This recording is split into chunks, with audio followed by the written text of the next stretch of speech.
The Quiet Unraveling. It began with the stillness that comes before a storm, not the kind that rattles windows or bends trees, but the kind that brews deep inside the human heart. That quiet, charged moment when two people stand close enough to feel the weight of each other's existence, yet the space between them is colder than any distance. Clara had always believed that silence could be peaceful, even intimate. She once cherished the quiet evenings she and Daniel shared, curled on opposite ends of the sofa with their books, the air warm with unspoken understanding. But lately, the silences had shifted. They felt deliberate, edged with something unkind. Words hovered in the air but never landed, and every glance seemed to carry a question neither dared to ask. The apartment they lived in should have been a sanctuary. It was filled with the small touches they had chosen together, the pale curtains Clara insisted would make mornings softer, the oak table Daniel had sanded himself until it gleamed, the mismatched mugs collected from their travels. But now, each familiar object seemed strangely foreign, like pieces of a home that belonged to someone else. Outside, autumn was in full sway. The air carried a sharpness that hinted at winter, and the streets were scattered with brittle leaves that clung stubbornly to the edges of the pavement. Inside, the air was heavier, laden with the stale scent of coffee that had gone cold hours before, and the faint trace of Daniel's cologne, which Clara had stopped noticing until she realized she could no longer associate it with comfort. Something had shifted between them, but there was no clear day or hour to point to. Perhaps it was gradual, a slow erosion. Or maybe there had been a moment, buried somewhere in the recent months, that neither of them recognized as the beginning of the unraveling. Clara couldn't decide which possibility was worse, that love could vanish suddenly, or that it could quietly fade without either of them fighting to save it.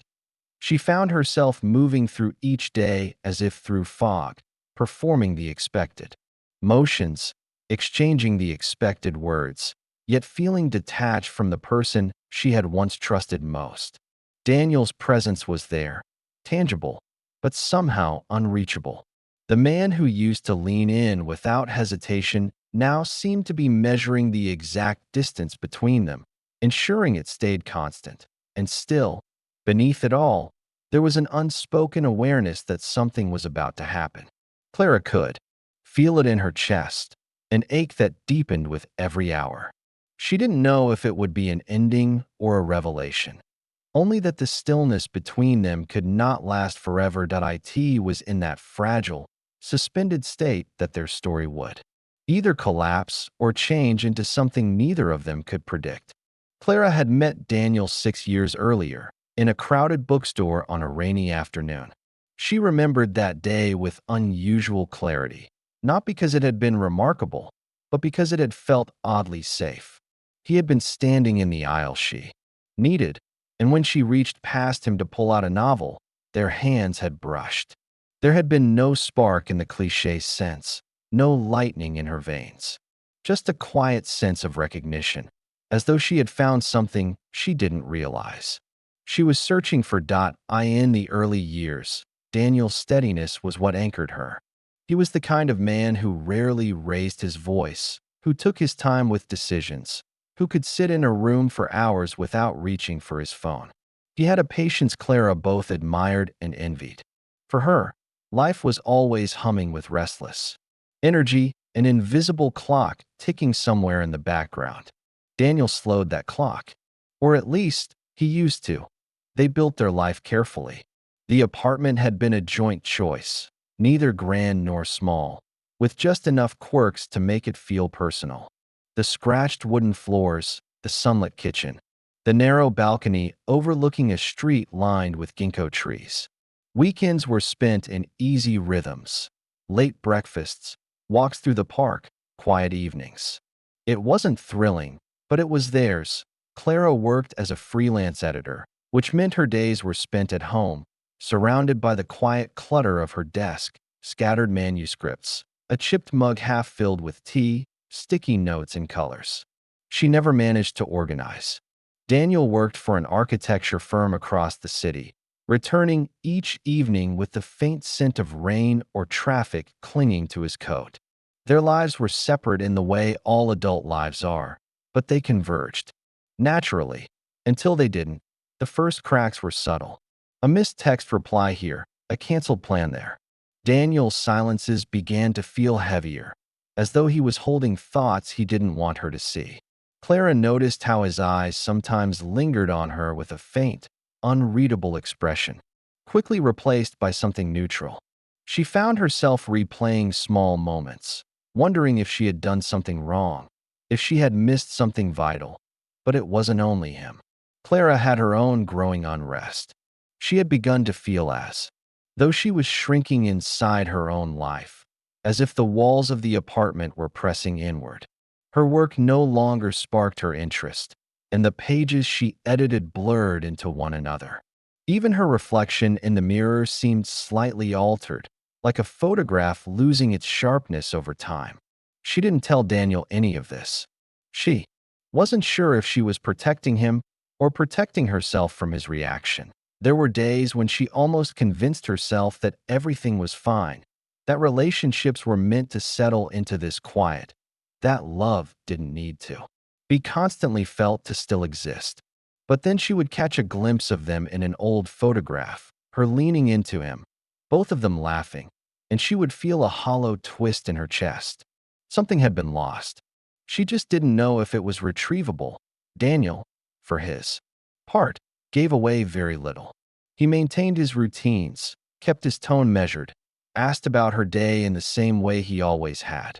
And yet, Clara could sense the absence behind the gestures, as if he were moving through a script he no longer believed in. It was this, more than arguments or accusations, that unsettled her the most.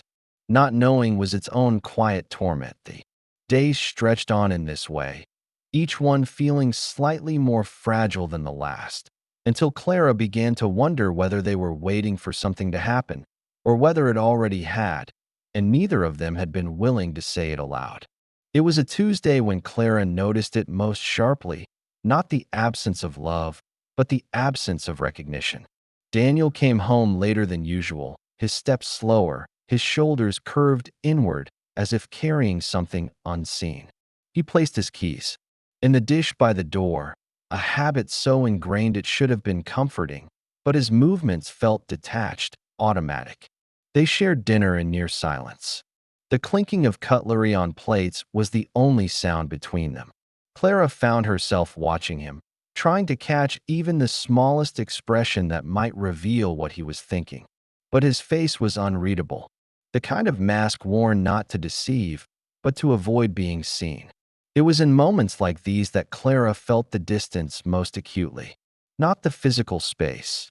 Daniel sat across from her, close enough for her to notice the faint lines beginning to form near his eyes, but the space inside him, the place she had once been allowed to enter without question, now sealed off. Over the following weeks, the shift became undeniable. Daniel spent more time at work, often returning home after she had already gone to bed. When he was home, he seemed restless, moving from room to room as if searching for something to occupy his mind. Clara tried to engage him in small ways, mentioning an article she had read, commenting on the weather, even leaving a new book on the coffee table that she thought he might like, but his responses were muted, as though every question had been asked of him too many times before. Clara began to retreat, too. She took longer walks alone, sometimes wandering through neighborhoods she didn't know, lingering in cafes where no one recognized her. She told herself she was simply giving him space, but deep down, she feared she was making herself unnecessary. The tension was not explosive. There were no shouted words or slammed doors. Instead, it was a slow tightening, like a rope being pulled from both ends. Every interaction seemed to carry the weight of what was unsaid.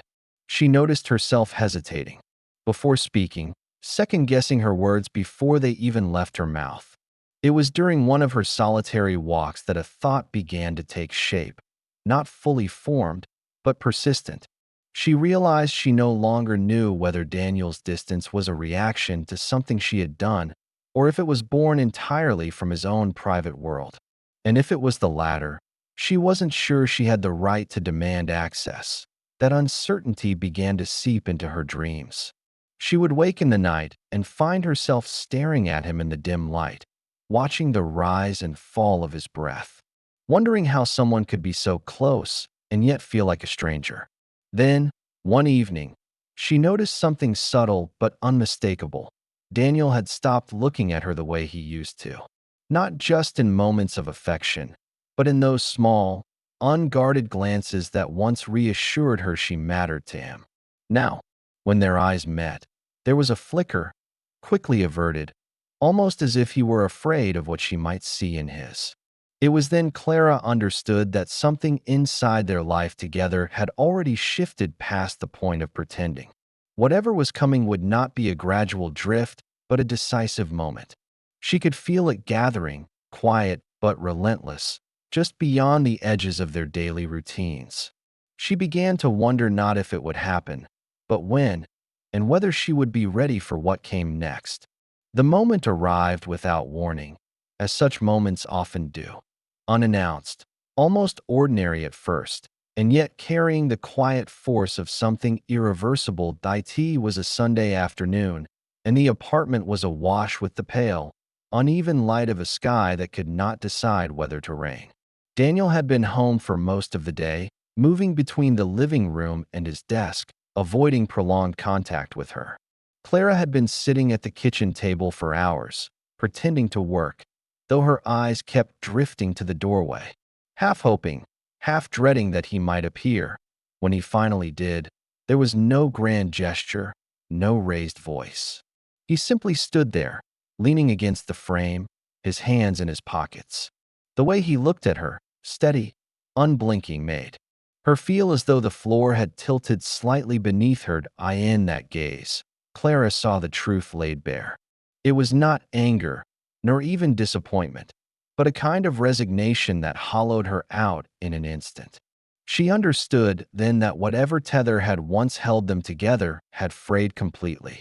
The realization didn't come with shock, but with an eerie calm, the way one might feel watching a glass slip from their fingers in slow motion, already knowing it will shatter. Daniel didn't need to say anything. The absence of words spoke louder than anything he could have offered. And in that silence, Clara's mind filled in everything that was missing. The confessions unsaid, the choices unshared, the quiet moments of retreat that had accumulated until they became a wall. Her thoughts began to race, memories overlapping with questions she had no one to ask. She saw their first apartment again, the small dinners, the half-finished projects, the nights spent planning for a future that now felt like it belonged to someone else. She wondered if there had been a moment when she could have stopped this from happening, and whether Daniel had ever hoped she would. The air between them was charged, brittle. Clara felt the urge to reach across it, to say something, anything, that might bridge the distance.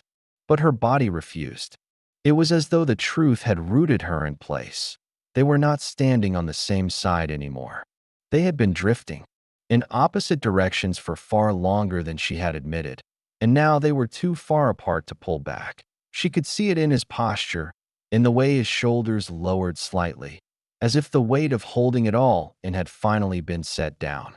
It wasn't a relief for either of them, more a quiet acknowledgement that the shape of their lives had already changed, and there was no returning to what they had been. Clara's chest tightened with something that was part grief, part clarity.